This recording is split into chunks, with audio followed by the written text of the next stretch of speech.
Hello student, welcome to SR coaching classes official YouTube channel. आज की इस video में हम बात करने वाले हैं हाई स्कूल के जो बोर्ड का एग्जाम चल रहा है उसमें 10 मार्च को होने वाले एग्जाम के बारे में। जो 10 मार्च को एग्जाम है वो हमारा चित्रकला यानी ड्राइंग का पेपर है जो 830 BY है। ठीक है, यहाँ पर अगर हम देखते हैं तो देखिए इसमें ये आपका समान निर्देश है, इसे अच्छी तरह से आप लोग पढ़ लीजिएगा। ठीक है, यहाँ पर जो मेन है हमारा, यहाँ पर देखिए कर रहा है प्रश्न पत्र 3 खंडों क ख और ग में विभक्त है, सभी तीनों खंडों को हल करना अनिवार्य है। ठीक है, तो यहाँ पर अगर हम देखते हैं खंड क की अगर हम बात करें तो पहला कह रहा है इस खंड में आलेखन कला अथवा प्राविधिक कला के प्रत्येक के 20 बहुविकल्पीय प्रश्न हैं, जिसमें से प्रत्येक के 20 बहुविकल्प प्रश्नों के उत्तर देने हैं। ठीक है, ध्यान दीजिए, यहाँ पर कह रहा है आलेखन कला या प्राविधिक कला के दोनों के क्या है 20-20 है। ठीक है, 20 इसके क्वेश्चन है, 20 बहुविकल्पीय इसके, इसमें से किसी एक को करना है। अगर आप आलेखन करते हैं तो प्राविधिक को काट दीजिएगा। ठीक है, मतलब इसको नहीं करना है। उसके बाद अगर हम देखते हैं सेकंड नंबर का आपके द्वारा आलेखन कला अथवा प्राविधिक कला में से जिस भाग का चयन किया गया हो वो उसे OMR सीट पर औसत अंकित करें। ठीक है, अब देखिए ये बात ध्यान दीजिएगा, अगर यहाँ पर देखिए जो आपका OMR है वहाँ पर दिया रहेगा आप प्राविधिक कर रहे हैं, यहाँ पर लिखा रहेगा प्राविधिक और यहाँ पर लिखा रहेगा आपका आलेखन। अगर आप आलेखन कर रहे हैं तो आलेखन पर टिक लगाइएगा या उसको बबल कीजिएगा, जो भी ऑप्शन दिया रहेगा। अगर आप प्राविधिक कर रहे हैं तो प्राविधिक पे कीजिएगा। ठीक है, नहीं तो आपका गलत हो जाएगा। ठीक, इसके बाद अगर हम देखते हैं तो देखिए यहाँ पर आलेखन है, आलेखन कला में कह रहा है निम्नलिखित प्रत्येक बहुविकल्प प्रश्न के 4 विकल्पों में से एक सही उत्तर चुनिए। ठीक है, 20 अंक। देखिए इसमें 20 बहुविकल्पी दिए हैं, सभी एक एक मार्क्स के हैं, 20 क्वेश्चन है। ठीक है, 20 मार्क्स के हैं टोटल। तो पहला क्वेश्चन कह रहा है कि आलेखन कितने प्रकार के होते हैं। तो आलेखन कितने प्रकार के होते हैं? 3 प्रकार के आलेखन होते हैं। उसके बाद क्वेश्चन कह रहा है कि यहाँ पर देखिए कह रहा है निम्नलिखित में से कौन सी पेंसिल हार्ड है। ठीक है, 2H है, 2B है या HB है या इनमें से कोई नहीं। तो इसमें से हमारा हार्ड पेंसिल कौन सी होती है? 2H होती है। ठीक है, उसके बाद अगर देखिए तो कह रहा है तीसरा नंबर क्वेश्चन, 2 वर्णों को मिश्रित करने पर प्राप्त वर्ण कहलाता है। तो इसमें कौन सा हमारा हो जाएगा ऑप्शन? द्वितीयक। ठीक है, यानी B ऑप्शन हमारा क्या हो जाएगा? सही हो जाएगा। ठीक है, इसी तरह अगर नेक्स्ट क्वेश्चन देखते हैं चौथा, कह रहा है रेखा कितने प्रकार की होती हैं। तो चौथा का हमारा जो हो जाएगा आंसर वो कितना हो जाएगा? 2 हमारा सही हो जाएगा। ठीक है, अगर ऐसे देखते हैं तो रेखाएं तो बहुत सारी होती हैं, जैसे कि अगर हम देखते हैं तो देखिए कौन कौन सी रेखा हो सकती है हमारी। एक सीधी रेखा हो गई, ठीक है, वक्र रेखा हो गई, क्षैतिज रेखा हो गई, ठीक है, ऊर्ध्वाधर रेखा, समांतर रेखा, लंबवत रेखा है, ठीक है, प्रतिच्छेदी रेखाएं, तिरछी या तिर्यक रेखाएं। ठीक है, इस तरह से। तो हम अगर कला की बात करते हैं तो कला में सिर्फ 2 ही होती हैं हमारी। ठीक है, रेखाएं। ठीक, नेक्स्ट क्वेश्चन अगर हम देखते हैं तो नेक्स्ट क्वेश्चन में अगर हम देखते हैं 5वां नंबर का है लाल रंग में हरा रंग मिलाने से कौन सा रंग बनेगा। ठीक है, तो 5वें का अगर देखते हैं तो कौन सा रंग बनेगा? हमारा भूरा रंग बनता है। ठीक है, निम्नलिखित में से कौन सा प्राथमिक रंग है। तो प्राथमिक रंग कौन सा है? ठीक है, तो इसका ऑप्शन हो जाएगा निम्नलिखित में से कौन सा प्राथमिक रंग है। तो इसमें देखिए हरा, नारंगी, लाल, बैगनी, तो कौन सा होता है? लाल रंग होता है। ठीक है, यहाँ पे हमारा क्या ऑप्शन हो जाएगा? लाल रंग। उसके बाद अगर हम देखें करें कला शब्द किस भाषा का है। तो हिंदी, संस्कृत, पाली या बांग्ला। तो यहाँ पर ऑप्शन जो होगा वो कौन सा हो जाएगा? B ऑप्शन सही हो जाएगा, संस्कृत। ठीक है, उसके बाद कह रहा है क्वेश्चन में कला का विरोधी रंग कौन सा होता है। तो नीला, सफेद, हरा, बैगनी। ये बहुत आसान सा है, कौन सा होता है? हमारा सफेद रंग होता है। ठीक है, 9वां क्वेश्चन अगर देखते हैं बिना ब्रश की सहायता से कौन सा रंग लगाया जा सकता है। ठीक है, अगर 9 नंबर का हम आंसर देखते हैं तो 9 नंबर का कौन सा होता है? पेस्टल रंग। ठीक है, यानी जल रंग, तैल रंग, इनमें से कोई रंग या पेस्टल रंग। तो पेस्टल रंग हमारा सही ऑप्शन होगा। ठीक है, उसके बाद अगर हम देखते हैं 10 नंबर किस ब्रश की सहायता से सबसे पतली लाइन खींची जा सकती है। ठीक है, तो 10 नंबर की अगर हम बात करें तो यहाँ पर देखिए 1 नंबर, 2 नंबर, 0 नंबर या 00 नंबर। तो D ऑप्शन हमारा सही हो जाएगा 00 नंबर से। ठीक है, 11 नंबर अगर हम क्वेश्चन देखें तो कह रहा है लाल रंग में सफेद रंग मिलाने से कौन सा रंग बनता है। ठीक है, तो लाल रंग में अगर सफेद रंग मिलाते हैं तो कौन सा बनेगा? बैगनी, गुलाबी, नारंगी या काला। तो यहाँ पर हमारा गुलाबी ऑप्शन क्या हो जाएगा? सही हो जाएगा। ठीक है, 12 नंबर में अगर देखते हैं तो इंद्रधनुष में रंग चक्र में प्रथम रंग कौन सा होता है। ठीक है, इंद्रधनुष में रंग चक्र में प्रथम रंग कौन सा होता है।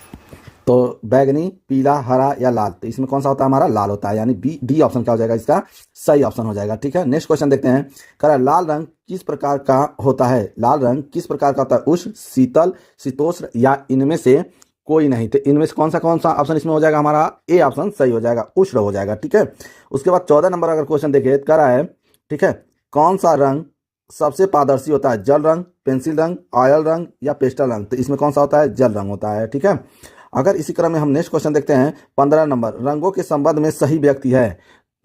ठीक है, तो कौन है? रदरफोर्ड, ओस्टवाल्ड, जेम्स या इनमें से कोई नहीं। इसमें हमारा ऑप्शन कौन सा हो जाएगा? ओस्टवाल्ड। ठीक है, 16 नंबर अगर क्वेश्चन देखते हैं तो कह रहा है 16 नंबर में द्वितीय रंग किस प्रकार प्राप्त किए जाते हैं। तो देखिए द्वितीय कैसे हमें मिलते हैं?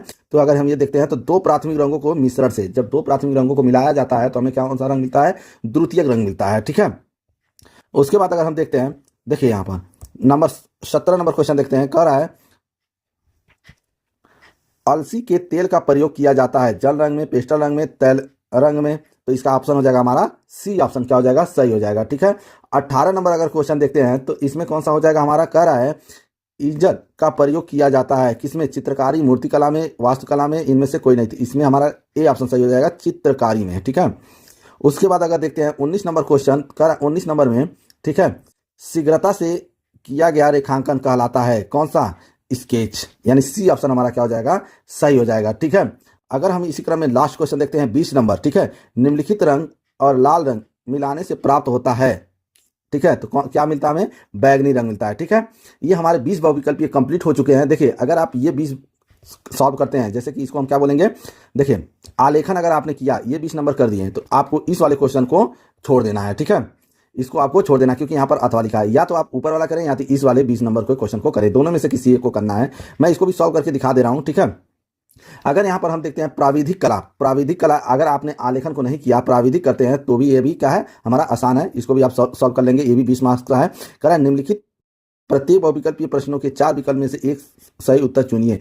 एक जो है 1 नंबर का है, 20 क्वेश्चन है, 20 मार्क्स के हैं। ठीक है, पहला क्वेश्चन कह रहा है क्षेत्रफल को किस इकाई से लिखा जाता है? तो देखिए वो हमेशा स्क्वायर होता है, चाहे सेंटीमीटर स्क्वायर हो, चाहे मीटर स्क्वायर हो, चाहे मिलीमीटर, मतलब आप कैसे भी लिखेंगे हमेशा स्क्वायर में। तो देखिए इसमें स्क्वायर है नहीं, ये हमारा क्या नहीं होगा। यहाँ घन मीटर ये आयतन होता है। सेंटीमीटर अगर देखते हैं तो सेंटीमीटर भी, क्योंकि ये तो लग रहा है कि कोई भुजा है। वर्ग मीटर हो गया हमारा, क्या है? वर्ग। वर्ग मीटर को चाहे मीटर स्क्वायर का हो, ये हमारा क्या होता है? क्षेत्रफल की यूनिट होती है। ठीक है, तो इसका ऑप्शन कौन सा हो जाएगा हमारा? डी ऑप्शन सही हो जाएगा। उसी क्रम में अगर देखते हैं 20 दूसरा नंबर क्वेश्चन कह रहा है वृत्त की परिधि के आंशिक भाग को क्या कहते हैं? ठीक है, वृत्त के परिधि के आंशिक भाग को क्या कहते हैं? तो उसे क्या कहते हैं? चाप कहते हैं। ठीक है, क्या कहेंगे? चाप, आंशिक भाग को। ठीक है, व्यास तो कहते नहीं, क्योंकि व्यास हमारा यहाँ से यहाँ तक पूरा व्यास हो जाएगा। ठीक है, और त्रिज्या यहाँ से, मतलब इसके आधे को त्रिज्या बोलते हैं। अगर त्रिज्या की बात करें तो यहाँ से यहाँ तक त्रिज्या हो गई। ठीक है, और यहाँ पर देखिए चाप जो होता है, मान लीजिए हमने ऐसे किया और यहाँ पर कोई आधे हिस्से आंशिक भाग को यहाँ से यहाँ तक की बात कर रहा है, तो इसको हमको क्या बोलते हैं? चाप बोलते हैं। ठीक है, नेक्स्ट क्वेश्चन अगर हम देखते हैं, यहाँ पर देखिए कह रहा है आयत का क्षेत्रफल होता है। आयत का अगर हम क्षेत्रफल देखें तो क्या होता है? देखिए यहाँ पर आयत का जो क्षेत्रफल हो जाएगा वो होगा हमारा ए ऑप्शन सही हो जाएगा, लेकिन बस यहाँ पर क्या होना चाहिए था? लंबाई गुणे चौड़ाई होना चाहिए था। ठीक है, लंबाई गुणे चौड़ाई, यहाँ आधार और ऊंचाई दे दिया है। ठीक है,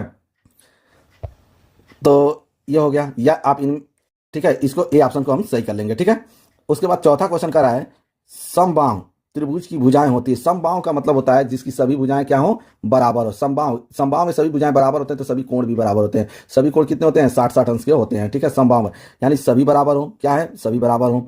दो बराबर होते हैं नहीं, उसे समद्विबाहु बोलते हैं। दो बराबर होते हैं तो क्या कहते हैं? समद्विबाहु। सभी अलग अलग हो तो उसे विषमबाहु कहते हैं, यानी सभी बराबर। ए ऑप्शन हमारा क्या हो जाएगा? सही हो जाएगा। चौथे का क्या हो जाएगा? ए।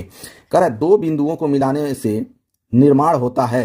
दो बिंदुओं, मान लो एक बिंदु यहाँ पे है, एक बिंदु यहाँ पर है, इन दोनों को मिलाओगे तो क्या निर्माण बनेगा हमारा? एक रेखा बनेगा। तो ऑप्शन ए वाला क्या हो जाएगा? सही हो जाएगा। ठीक है, उसके बाद अगर हम देखते हैं, कह रहा है समकोण कितने यहाँ अंश होगा? ठीक है, कितने अंश का होता है? समकोण का मतलब होता है 90 डिग्री। ठीक है, तो ये हमारा एक 90 डिग्री है, तो कितना हो गया हमारा? 90 अंश, यानी हमारा बी ऑप्शन क्या हो जाएगा? सही हो जाएगा, क्योंकि समकोण हमेशा कितने होता है? 90 डिग्री होता है। ठीक है, उसके बाद अगर हम देखते हैं 7 नंबर क्वेश्चन, देखिए कह रहा 1 मीटर में कितने सेंटीमीटर होते हैं? तो कितने होते हैं? 100 सेंटीमीटर होते हैं। ठीक है, उसके बाद 8वां देखते हैं 60 अंश के प्रत्येक कोणों में से त्रिभुज को कहते हैं। 60 अंश के प्रत्येक कोण को क्या कहते हैं? अभी देखिए जस्ट ऊपर हमने बताया है कि देखिए अगर सभी भुजाएं बराबर हैं तो सभी कोण भी बराबर होते हैं। ठीक है, तो यहाँ पर देखिए सभी क्या रहा है, यहाँ पर अगर क्वेश्चन देखते हैं 60 अंश के प्रत्येक कोण से बने त्रिभुज को क्या कहते हैं? तो समद्विबाहु कहते हैं, विषमबाहु कहते हैं, या समकोण त्रिभुज कहते हैं? नहीं, हमारा डी ऑप्शन क्या हो जाएगा? समबाहु त्रिभुज, यानी डी ऑप्शन क्या हो जाएगा? सही हो जाएगा। ठीक है, जिसके सभी भुजाएं बराबर हो या सभी कोण बराबर हो और वो सब 60 अंश के हो तो उसे हम कहते हैं समबाहु त्रिभुज कहते हैं। ठीक है, इसी क्रम में अगर हम 9वां नंबर क्वेश्चन देखें, निम्नलिखित में से कौन सा अधिक कोण नहीं है? ठीक है, अब अधिक कोण की बात करें तो देखिए अधिक कोण क्या है हमारा? जो 90 अंश से अधिक होना चाहिए था। ठीक है, तो देखिए ये हमारा हो गया एक सरल कोण हो गया। ठीक है, ये हमारा क्या हो गया? ये भी एक कोण हो गया जो 90 अंश से अधिक है, ये भी 90 अंश से अधिक है। ठीक है, अधिक कोण नहीं है तो ये सब अधिक कोण में आ जाए, सिर्फ हमारा सी ऑप्शन नहीं है, ये न्यून कोण है। ठीक है, 50 से 90 से कम है तो न्यून कोण होगा। ठीक है, तो हमारा अधिक कोण नहीं है, कौन है? 50, यानी सी ऑप्शन सही हो जाएगा। ठीक है, डी नंबर अगर देखते हैं 10वां नंबर, कह रहा है किसी वृत्त के केंद्र पर कोण बनता है, किसी वृत्त के केंद्र पर कोण बनता है, ठीक है। तो यहाँ पर अगर देखिए एक वृत्त है और इसके केंद्र पर जो कोण बनेगा वो कितने अंश का होता है, वो देखिए एक कोण बना ऐसे आता है, ठीक है। तो कितने हो जाएगा, 360 अंश का कोण बनता है, ठीक है। 11 नंबर कह रहा है एक वृत्त में अधिकतम कितने केंद्र होते हैं, एक वृत्त में अधिकतम कितने केंद्र होंगे, तो एक ही केंद्र होगा, एक से अधिक तो कभी हो ही नहीं सकता है, ठीक है।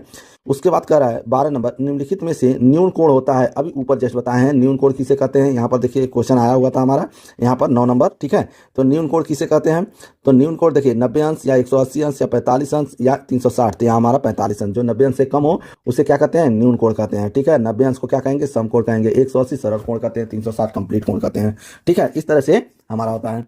उसके बाद अगर देखते हैं 13 नंबर क्वेश्चन, 13 नंबर क्वेश्चन कह रहा है चार, ठीक है, रेखाओं से घिरी आकृति कहलाती है, ठीक है। 13 नंबर अगर देखिए कह रहा है चार रेखाओं से घिरी आकृति क्या कहलाएगी, देखिए चार है, देखिए एक ऐसे है, ये हमारा क्या है, चतुर्भुज, आयत भी हो सकता है, एकदम सही है, आयत हो ही सकता है क्योंकि इसके भी तो चार भुजाएं हैं। देखिए चार रेखाओं, तो देखिए एक रेखा, दो, तीन, चार, चार रेखा, आयत भी हो सकता है, चतुर्भुज भी हो सकता है, वर्ग भी हो सकता है, बिल्कुल सही। तो उपरोक्त सही, यानी उपरोक्त सभी सही होगा, यानी डी ऑप्शन इसका क्या हो जाएगा, हमारा सही हो जाएगा, ठीक है। अगर यही हम 14 नंबर क्वेश्चन का देखते हैं, कह रहा है किसी संपूर्ण कोण का अंश होता है, संपूर्ण कोण, संपूर्ण कोण किसे कहेंगे। 14 नंबर अगर हम देखते हैं कह रहा है तो 90 अंश, 45 अंश, 180 अंश या 360 अंश, तो संपूर्ण कोण हमारा क्या हो जाएगा, 360। अभी जस्ट ऊपर ही हम बताए हैं, यहाँ पर देखिए 12 नंबर में बताए हैं कि क्या होता है, 90 अंश समकोण होता है, 180 सरल कोण होता है, 45 न्यून कोण होता है और संपूर्ण कोण हमारा कितना होता है, 360, यानी हमारा 14 का कौन सा हो जाएगा, डी ऑप्शन सही हो जाएगा। अब देखिए 15 नंबर ओस्टवाल रंग चक्र में कुल कितने रंग होते हैं, ठीक है, ये कई बार पूछ चुका है, ठीक है। कह रहा ओस्टवाल रंग चक्र में कुल कितने रंग होते हैं, तो यहाँ पर हम दिखेंगे क्या, 8 होते हैं, ठीक है। कितने होते हैं, 8 होते हैं, ठीक। नेक्स्ट क्वेश्चन देखते हैं 16 नंबर, कह रहा व्यास त्रिज्या से कितना गुना ज्यादा है, व्यास, ठीक है, व्यास त्रिज्या से कितना गुना ज्यादा है। तो देखिए व्यास और अगर त्रिज्या में देखें तो रिलेशन यही होता है, ठीक है। तो हमारा ऑप्शन कौन सा सही हो जाएगा, अगर किसका देखते हैं 16 नंबर का, तो 16 नंबर का हमारा ऑप्शन कितना कौन सा हो जाएगा, 2 गुना, यानी देखिए यहाँ 2 बार लिखे हैं ना, तो कितना गुना होता है, 2 गुना होता है। तो ये ऑप्शन हमारा क्या हो गया, सही हो गया। 17 नंबर क्वेश्चन देखिए यहाँ पर कह रहा है निम्नलिखित 17 नंबर कह रहा है किसी वृत्त का केंद्र सबसे बड़ी जीवा यानी व्यास को बांटता है कितने भागों में, 2 बराबर भागों। देखिए अगर व्यास हम ऐसे खींचे तो 1 भाग हो गया, 2 बराबर भाग हो गया, या अगर हम इस तरह से खींचे तभी 2 हो जाएंगे, 1 ही हो जाएगा। देखिए हम किसी भी तरह से खींचे, इस तरह से खींचे तभी 1 और 2 बराबर भागों में विभाजित करता है। तो यहाँ हमारा ऑप्शन कौन सा हो जाएगा, ठीक है, कौन सा ऑप्शन, ए तो होगा नहीं क्योंकि एक संबंधित 2 दिया है, दूसरा क्या है 2 संबंधित 3 नहीं, 2 समान भागों, यानी सी ऑप्शन हमारा कौन सा हो जाएगा, सही हो जाएगा, ठीक है। इसी क्रम में अगर हम नेक्स्ट क्वेश्चन देखते हैं 18 नंबर, ठीक है। 18 नंबर का 180 के कोण को क्या कहते हैं, 180 के कोण को क्या कहते हैं, अभी जस्ट ऊपर ही बताए हैं क्या कहते हैं, सरल कोण बोलते हैं, ठीक है, ठीक। 19 नंबर क्वेश्चन करा इनमें से कौन सा आकार वृत्ताकार है, वृत्ताकार कौन सा है, एक ऑप्शन है बस, ये तो हमारा क्या है, वर्ग है, ये हमारा आयत है, ये त्रिभुज है, तो वृत्ताकार कौन सा, हमारा सी ऑप्शन सही हो जाएगा, ठीक है। 20 नंबर क्वेश्चन देखते हैं, करा वर्ग का प्रत्येक कोण कितने अंश का होता है, तो प्रत्येक कोण कितने अंश का होता है, यहाँ पर देखें वर्ग बोल रहा है तो वर्ग का 90 अंश का होता है, ठीक है। तो ऑप्शन हमारा सी सही हो जाएगा, ठीक है। यहाँ पर देखिए हमारे दोनों ऑप्शन कंप्लीट हो गए खंड क का, ठीक है। चाहे आप आरेखन करेंगे 20 मार्क्स के वो भी हैं, या आप क्या प्राविधिक के होंगे 20 मार्क्स का, ठीक है, दोनों में से कोई एक करेंगे आप, ठीक है। अब नेक्स्ट जो क्वेश्चन है हमारा, ठीक, देखिए खंड ख की बात करता है, तो यहाँ पर अगर हम देखें कह रहा है खंड ख के प्राकृतिक दृश्य चित्रण अथवा आलेखन कला अथवा प्राविधिक कला में से किसी एक का ही चित्रण करना है, प्राकृतिक दृश्य चित्रण, ठीक है, यानी देखिए ये हो गया हमारा प्राकृतिक दृश्य चित्रण, चाहे आप इसको कीजिए या आलेखन कला को कीजिए, मतलब इसे आप कर सकते हैं। देखिए इन दोनों में से किसी एक को, चाहे इसे कीजिए चाहे इसे कीजिए, या प्राविधिक कला, यहाँ पर भी देखिए अथवा दिया, या प्राविधिक कला, या आप इसको कीजिए, ठीक है। तो इन 3 क्वेश्चन दिए हैं, दोनों में से कोई एक करना है। तो पहला अगर हम देखते हैं कह रहा है कि दिए गए ड्राइंग शीट पर 20 × 25 सेंटीमीटर के आयत में सूर्य अस्त का दृश्य चित्रण कीजिए, जिसमें नदी, पहाड़, वृक्ष तथा पहाड़ी झोपड़ी एवं आदि का चित्र बनाइए। चित्रांकन में वाटर कलर या पेस्टल रंग का प्रयोग करें। देखिए अब चित्रांकन करते समय ये बात जरूर उसमें आना चाहिए, सही रेखांकन एवं परिक्षेप के सम एवं उपयुक्त रंगों का प्रयोग, सही तथा उपयुक्त संयोजन, वातावरण का सही दृश्यांकन, ठीक है। तो इसमें से आप सही रंग भी यूज करेंगे, ये नहीं कि पता चले जहाँ हरा होना चाहिए था वहाँ येलो कर दिए, जहाँ येलो होना चाहिए वहाँ ग्रीन कर दिए, ठीक है, इस तरह से आप नहीं कर सकते हैं, ठीक है। तो इसका मैं एक फिगर आपको दिखा देता हूँ इस क्वेश्चन का, किस तरह से आप लोग बनाएंगे, ठीक है। तो यहाँ पर अगर हम देखते हैं तो देखिए कौन सा होगा हमारा, इस तरह से देखिए इसमें क्या हमारे आने चाहिए थे। क्वेश्चन में बोला है कि 20 गुणे 25 सेंटीमीटर में, ठीक है। तो देखिए 20 गुणे 25 सेंटीमीटर, ये जो लंबाई और चौड़ाई आप ध्यान देंगे वो ठीक है, कितना होना चाहिए, ये 25 कर दीजिएगा और इसको 20 कर दीजिएगा, चाहे इसको 20 कर दीजिए, इसे 25 कर दीजिएगा, ठीक है। आप पेज के हिसाब से अपना सही कर सकते हैं। उसके बाद देखिए कह रहा है कि जिसमें नदी हो, तो देखिए यहाँ पर एक नदी बना हुआ है, ठीक है। नदी, पहाड़ भी होना चाहिए, यहाँ पर पहाड़ भी है, ठीक है। वृक्ष होने चाहिए, तो देखिए इसमें वृक्ष भी है, ठीक है। और पहाड़ी झोपड़ी, तो देखिए यहाँ पर पहाड़ी झोपड़ी भी है, ठीक है। आदि का चित्र बनाइए, ठीक है। तो ये हो गया हमारा चित्र। अब इसमें से कुछ आप अपने तरफ से ऐड कर सकते हैं इसको सुंदर बनाने के लिए। तो मैंने यहाँ पर देखिए एक डूबता हुआ सूर्य बना दिया, ठीक है। इस तरह से आप बना सकते हैं जो कि अच्छा लगे आपको, ठीक है। और इसका सही रंग का भी यूज करना है, तो इस तरह से आप इस फिगर को बना सकते हैं, ठीक है। और इसी क्रम में अगर हम नेक्स्ट क्वेश्चन देखते हैं तो देखिए यहाँ पर हमारा ये प्राकृतिक दृश्य चित्रण का क्वेश्चन हो चुका है, ठीक है। अब अगर हम या तो हम क्या करें, अथवा करें आलेखन। आलेखन में देखिए कह रहा है 8 सेंटीमीटर व्यास के वृत्त में एक आकर्षक आलेखन की रचना करें जो गुलाब, फूल, पत्ती, कली व मछली के संयोजन के साथ हो, ठीक है। आलेखन में मछली का लयपूर्ण संयोजन हो तथा रंग योजन उत्तम हो, ठीक है। किन्हीं 3 जल रंगों से इसे पूर्ण कीजिए। देखिए 3 रंगों के अलावा इसका अधिक यूज नहीं करना है, ठीक है। तो देखिए इसमें ये 4 बातें एकदम होनी चाहिए, ठीक है। तो देखिए अगर आपने इसको कर दिया है तो इस क्वेश्चन को आपको करने की जरूरत नहीं है, ना ही इस वाले क्वेश्चन को आपको करने की जरूरत है, ठीक है। तो 3 ऑप्शन आपको करने थे। अब देखिए यहाँ पर तो मैंने इसको अभी दिखाई दिया आपको। अब इसको देखिए यहाँ पर, अथवा अब मैं देखिए इस वाले क्वेश्चन को भी आप नहीं कर सकते हैं अगर पहला वाला करते हैं, ठीक है। तो इसका भी मैं एक फिगर आपको दिखा देता हूँ किस तरह से होगा। तो यहाँ पर देखिए, ठीक है, इस तरह से देखिए कह रहा है कि देखिए क्वेश्चन में लिखा 8 सेंटीमीटर व्यास के वृत्त में एक आकर्षक आलेखन। देखिए जो यहां से यहां तक इसका व्यास होना चाहिए वो कितना होना चाहिए हमारा, 8 सेंटीमीटर होना चाहिए। ये बात ध्यान दीजिएगा, ठीक है। कितना होना चाहिए हमारा, 8 सेंटीमीटर होना चाहिए, ठीक है।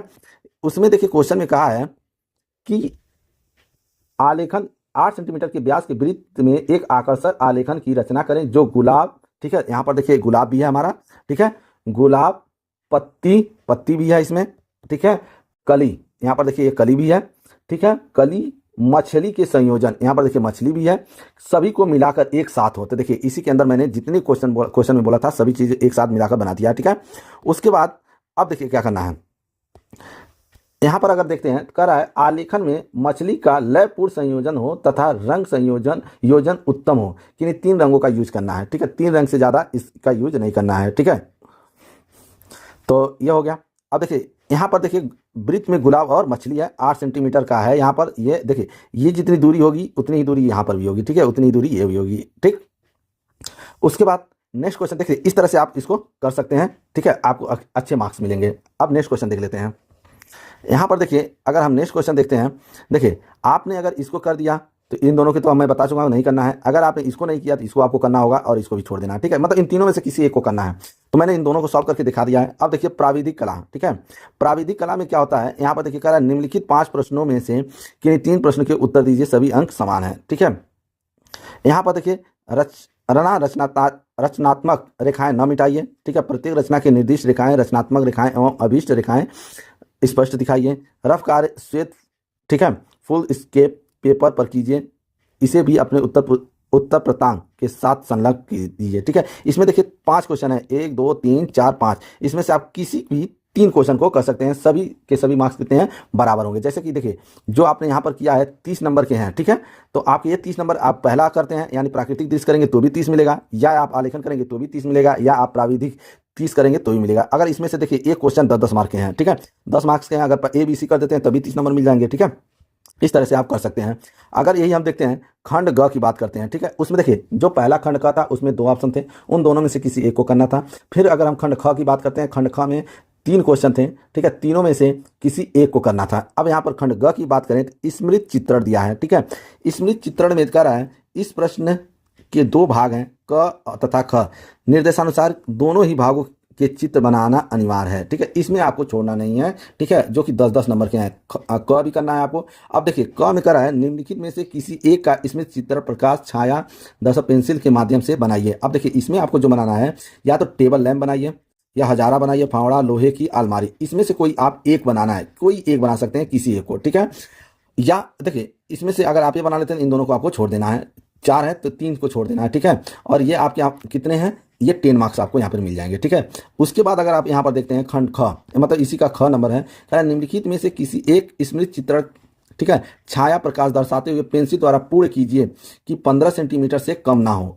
अब देखिए यहाँ पर देखिए इसमें से भी आपका कितना है, 15 सेंटीमीटर के अंदर बनाना है। और जो भी बनाएंगे इसमें देखिए 2 पत्तियों सहित आम बनाना है, चाहे आप आम बनाइए, चाहे प्लेट में रखा सेब बनाइए, चाहे सलजम बनाइए, चाहे बैगन बनाइए। मैं इसको दिखा देता हूँ किस तरह से हो गए, ठीक है। तो यहाँ पर अगर आप देखते हैं तो देखिए ये तो हो चुका था, इस तरह से आप आम बना सकते हैं जिसमें पत्ती भी हो, 15 सेंटीमीटर होना चाहिए। यहाँ पर देखिए मैंने दिखा दिया है कि ये कितना है, 15 सेंटीमीटर होना चाहिए, ठीक है। और दूसरा भी क्वेश्चन है हमारा, कह रहा है प्लेट में रखा सेब, तो देखिए यहाँ पर प्लेट है और प्लेट में रखा एक सेब है, इस तरह से आपको बनाना है और इसकी भी कितनी होनी चाहिए, 15 सेंटीमीटर होना चाहिए, ठीक है। ये एक सैंपल है, ठीक है। नेक्स्ट क्वेश्चन अगर हम देखते हैं तो यहाँ पर देखिए नेक्स्ट क्वेश्चन ये हो गया। उसके बाद कह रहा है अथवा, अगर आपने ये नहीं किया, ठीक है, खंड ग की बात कर रहे हैं, खंड ग में ये 10 मार्क्स का और ये 10 मार्क्स का, अगर आप नहीं करना है तो आपको कौन सा करना है, भारतीय चित्रकारी, ठीक है। इसमें आपको देखिए इसमें कौन सा करना है, ये भी आपके कितने हैं, 20 मार्क्स के हैं, ठीक है। यहाँ पर देखिए 20, यानी ये भी देखिए दूसरे का क्या कर रहा है, भारतीय चित्रकला रेखा प्रदान है, वर्णन कीजिए, आप इसको भी लिख सकते हैं। ये आपके कितने मार्क्स के हैं, 10 मार्क्स के हैं। या यहाँ पर देखिए, या अजंता में चित्रित जातक कथाओं का वर्णन कीजिए, या तो आप इसको लिख सकते हैं, ठीक है। तो भी आपको यहाँ पर 10 मार्क्स यानी 20 मार्क्स के क्वेश्चन है, ठीक है। उसके बाद यहाँ पर देखिए अथवा किया है, अथवा में आप इसको कर सकते हैं, प्रागैतिहासिक कालीन के चित्रों का वर्णन कीजिए, 10 मार्क्स का ये है, ठीक है। इस तरह से आप इसको कर सकते हैं। उसके बाद अगर देखिए दूसरे का ख, देखिए 10 मार्क्स वहाँ मिलेंगे और 10 मार्क्स आपको इसमें मिलेंगे, ठीक है। जैसे कि यहाँ पर अथवा दिया था तो ये 20 मार्क्स के थे, तो इसमें से आप चाहे इसको कीजिए चाहे इसको कीजिए और चाहे आप इसे कीजिए, 10 मार्क्स यहाँ मिल जाएंगे और 10 मार्क्स यहाँ आपको यहाँ मिल जाएंगे, ठीक है। यहाँ पर देखिए कह रहा है निम्नलिखित प्रश्नों में 4 विकल्प दिए गए हैं, सही विकल्प चुनकर क्रमवार लिखिए, ठीक है। अब देखिए यहाँ पर कह रहा है अजंता में कुल कितनी गुफाएं हैं, ठीक है। तो अजंता में कुल गुफाओं की संख्या कितनी है, यहाँ पर है जो ऑप्शन सी हो जाएगा, ठीक है, 29 है। कह रहा है नेक्स्ट क्वेश्चन, मुगल काल के प्रसिद्ध चित्रकार थे, तो मुगल काल के प्रसिद्ध चित्रकार थे कौन से, मंसूर। मंसूर को हम बोलते हैं उस्ताद मंसूर, ठीक है। इनका पूरा नाम अगर देखें तो उस्ताद, ठीक है, क्या था, उस्ताद मंसूर नाम था, ठीक है। तो मुगल काल के ये प्रसिद्ध चित्रकार थे, ठीक है। उसके बाद करा तीसरा नंबर, पंचमढ़ी की गुफाएं किस प्रांत में हैं, तो तीसरे का अगर हम देखें तो कौन सा ऑप्शन हो जाएगा, उत्तर प्रदेश, महाराष्ट्र या मध्य प्रदेश या गुजरात, यहाँ पर सी ऑप्शन सही हो जाएगा, मध्य प्रदेश हो जाएगा, ठीक है। चौथा नंबर अगर देखते हैं, उत्तर प्रदेश में प्रागैतिहासिक कालीन चित्र कहाँ पाए जाते हैं, यानी चौथे का अगर हम देखते हैं तो कहाँ पर पाए जाते हैं, मिर्जापुर जो बांदा है, ठीक है, ये दोनों जगह पाया जाता है, ठीक। उसके बाद सबसे ज्यादा यहाँ पर लेकिन मिर्जापुर में पाए जाते हैं, ठीक ना। 5वां नंबर अगर क्वेश्चन देखते हैं, कह रहा है मधुबनी पेंटिंग किस प्रांत की देन है, ठीक है। अगर 5वें की हम बात करें तो ये किसकी देन है, तो यहाँ पर देखिए मध्य प्रदेश, महाराष्ट्र या बिहार या केरल, तो यहाँ पर हमारा ऑप्शन हो जाएगा बिहार की है, ठीक है। नेक्स्ट क्वेश्चन देखते हैं, कह रहा है अजंता की गुफाएं किस राज्य में स्थित हैं, अजंता की गुफाएं, यानी अगर हम 6वें की बात करें तो कौन सा हमारा ऑप्शन हो जाएगा, देखिए मध्य प्रदेश, उत्तर प्रदेश, महाराष्ट्र या अरुणाचल प्रदेश, तो 6वें का हमारा जो ऑप्शन हो जाएगा वो सी ऑप्शन हमारा सही हो जाएगा, ठीक है। कह रहा है 7वां, आदि मानव का मुख्य केंद्र कौन सा था, ठीक है। तो 7वें का अगर हम देखते हैं तो 7वें का कौन सा था, मिर्जापुर, इसका ऑप्शन सही है, ठीक है। 8वां अगर हम देखते हैं तो कौन सा है, प्रागैतिहासिक भारतीय चित्रकारी किस तरह पर सतह पर बनाई गई, लकड़ी के पट्टों पर, वृक्ष की छालों पर या तार के पत्रों पर या चट्टानों पर, तो चट्टानों पर, डी ऑप्शन इसका क्या हो जाएगा, हमारा सही हो जाएगा, ठीक है। उसके बाद कह रहा है 9 नंबर, ठीक है, प्रथम बौद्ध मूर्ति कहाँ पाई गई, ठीक है, प्रथम बौद्ध मूर्ति कहाँ पाई गई, तो यहाँ पर देखिए 9 नंबर जो कह रहा है, गंधार में, सारनाथ में, मथुरा में या लाहौर में, तो 9 का कौन सा ऑप्शन सही हो जाएगा हमारा, यहाँ पर सी ऑप्शन सही हो जाएगा, मथुरा। यहाँ पर देखिए 10वां नंबर कह रहा है 4.5 इंच ऊंची कांस्य नर्तकी कहाँ से प्राप्त हुई, तो कहाँ से, मोहनजोदाड़ो से, हड़प्पा से, विजयगढ़ से या कालीबंगा से, कहाँ से प्राप्त हुई थी, मोहनजोदाड़ो से प्राप्त हुई थी, ठीक है। इसे आपको ओएमआर में नहीं करना है, इसे कॉपी में आपको करना है, ये 10 मार्क्स के हैं, ठीक है। ठीक है, मैंने इस पेपर को आपको पूरा सॉल्व करके दिखा दिया है, ठीक है। इसको आप लोग अच्छे से पढ़ लीजिएगा। यदि ये वीडियो पसंद आई हो तो वीडियो को लाइक कीजिएगा, चैनल को सब्सक्राइब कीजिए। धन्यवाद।